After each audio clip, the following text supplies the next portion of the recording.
భారతదేశంలో రాజస్థాన్ అడవుల మధ్యలో ఊహకందని ఒక అద్భుతం దాగియుంది. ఇది కేవలం రాళ్లతో కట్టిన గుడి కాదు, ఒక కలకి, అచంచలమైన భక్తికి ప్రాణం పోసిన ఒక అద్భుతమైన నిర్మాణం. దాని గురించే ఇప్పుడు మనం తెలుసుకోబోతున్నాం.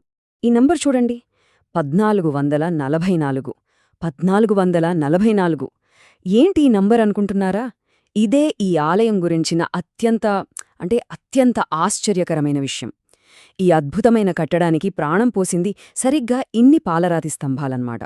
సరే, 1444 స్తంభాలున్నాయి. కాని అసలు విషయమేంటంటే, వాటిలో ఒక్కో స్తంభం ఒక్కోలా ఉంటుంది. దేనికి పోలిక ఉండదు. ప్రతి ఒక్కటి ఒక ప్రత్యేకమైన కళాఖండం. వింటుంటేనే నమ్మశక్యంగా లేదు గదూ, కాని నిజం. అదే ఈ ఆలయం గొప్పతనం, దాని హస్తకళా నైపుణ్యం. అసలు ఇంత పెద్ద ఆలయం ఎలా మొదలైంది? దీని వెనుక ఉన్న కథేంటి? అంతా ఒక కల వల్ల మొదలైంది. అవును, కేవలం ఒక వ్యక్తికి వచ్చిన ఒక కల ఈ అద్భుతానికి నాంది పలికింది. ఆయన పేరు ధర్నా షా. 15వ శతాబ్దంలో జీవించిన ఒక జైన వ్యాపారి. ఒకరోజు ఆయనకొక కల వచ్చింది. ఆ కలలో ఒక దివ్య విమానం కనిపించిందట. బస్ అదే ఆయనకు స్ఫూర్తినిచ్చింది. కలలో చూసిన ఆ అద్భుతాన్ని నిజ ప్రపంచంలో ఆవిష్కరించాలని సంకల్పించుకున్నారు.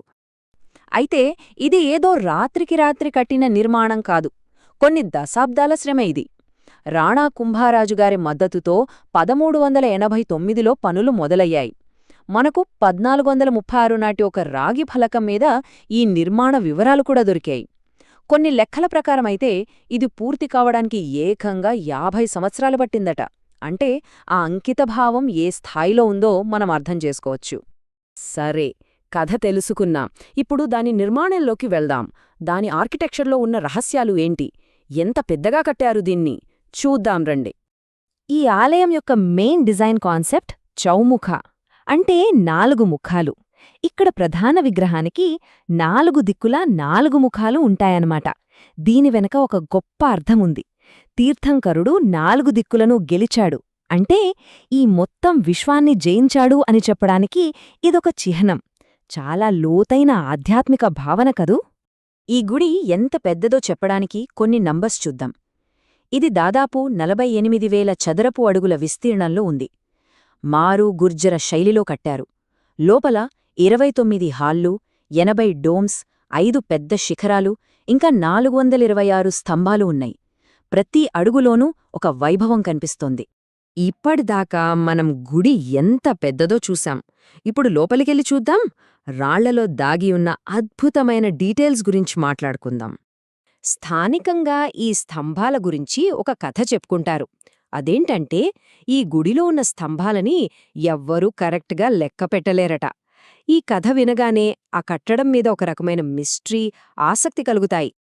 అయితే ఆ కథ వెనుకున్న నిజం కథ కంటే కూడా చాలా అద్భుతంగా ఉంటుంది. అక్కడ ఉన్నవి మొత్తం 1444 స్తంభాలు. కరెక్ట్, 1444.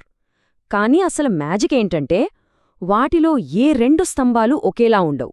ప్రతి ఒక్కటి ఒక యునీక్ పీస్.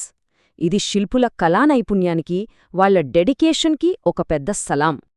ఇక ఆలయం లోపల 2 చాలా ముఖ్యమైన విగ్రహాలు మనల్ని ఆకట్టుకుంటాయి. ఒకటి మూలనాయక్, అంటే ప్రధాన దైవం. 6 అడుగుల ఎత్తులో 4 ముఖాలతో ఉండే ఆదినాథుడి విగ్రహం ఇది. ఇక రెండోది పార్శ్వనాథుడి విగ్రహం.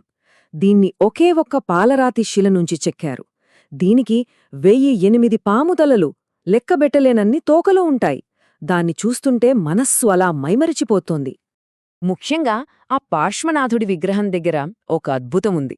దాని తోకలు. వాటిని ఎంత సంక్లిష్టంగా చెక్కారంటే, ఏ తోక ఎక్కడ నుంచి మొదలై ఎక్కడ అంతమవుతుందో కనిపెట్టడం అసాధ్యమంటారు. శిల్పకళలో ఇంతకంటే డీటెయిలింగ్ ఉంటుందా అనిపిస్తుంది. సరే, ఇన్ని విశేషాలున్న ఈ ఆలయం ఈ రోజుకి ఎందుకంత ముఖ్యమైన ప్రదేశంగా నిలిచి ఉంది? దాని వారసత్వమేంటి ఒక్కసారి చూద్దాం. ఇది కేవలం ఒక టూరిస్ట్ ప్లేస్ కాదు, ఒక సజీవమైన ఆధ్యాత్మిక కేంద్రం.